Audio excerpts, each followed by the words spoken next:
पुण्यातील पीएमपीएमएलच्या कंत्राटी कर्मचाऱ्यांचा संप अजूनही सुरूच आहे। त्यामुळे जवळपास 400 बसेस अजूनही बंद आहेत। काल दुपारपासून कर्मचाऱ्यांनी अचानक संप पुकारला, त्यामुळे शहरातील बस सेवा विस्कळीत झाल्याने प्रवाशांचे मोठ्या प्रमाणावरती हाल होत आहेत। एखाद्या स्टॉपवरती गाडी न थांबवल्यास पीएमपीएमएल प्रशासनाकडून चालकांवरती दंडात्मक कारवाई करण्यात येते।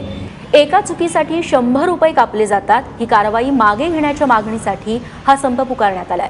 पीएमपीएमएलची जीपीएस प्रणाली योग्य पद्धतीने काम करत नसल्याचा आरोप देखील चालकांकडून करण्यात येतोय। दरम्यान या सगळ्या संदर्भात चालकाशी संवाद साधलेला आहे आमचा प्रतिनिधी मिकी घई यानं।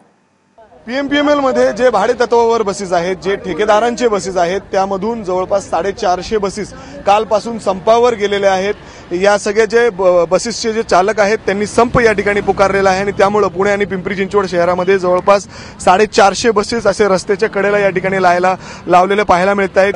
काय सांगाल तुम्ही? ठेकेदार 15 वर्ष झाले आम्ही काम करतोय। आम्हाला 380 रुपये पगार आहे। जर साहेब म्हणतात का प्रत्येक बस स्टॉपला जर गाडी थांबली नाही तर आम्ही 100 रुपये कटिंग करणार आणि जीपीएस सिस्टम प्रमाणे चालू आहे। बीआरटी मध्ये गाड्या चालवतो आम्ही, सर्व गाड्या भाडे तत्वाच्या बीआरटी मध्ये चालू आहेत। बीआरटीचे बस स्टॉप आणि नॉन बीआरटीचे बस स्टॉप याच्यामध्ये डिफरन्स आहे आणि जीपीएस सिस्टम दाखवते एकीकडे आणि आमचे रेग्युलर बस स्टॉप एकीकडे आहेत।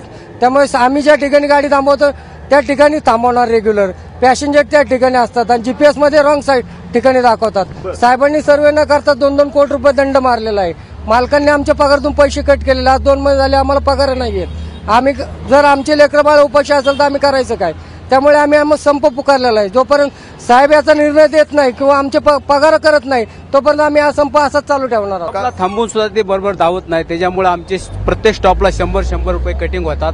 380 रुपये आम्हाला पगार आहे, त्याच्यातून जर एवढे पैसे कटिंग झाले आम्ही करायचं काय?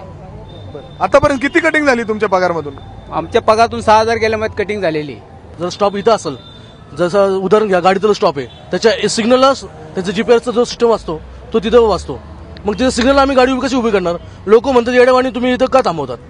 मग तिथं थांबवायचं का इथं थांबवायचं? काय करायचं मग तुम्ही सांगा।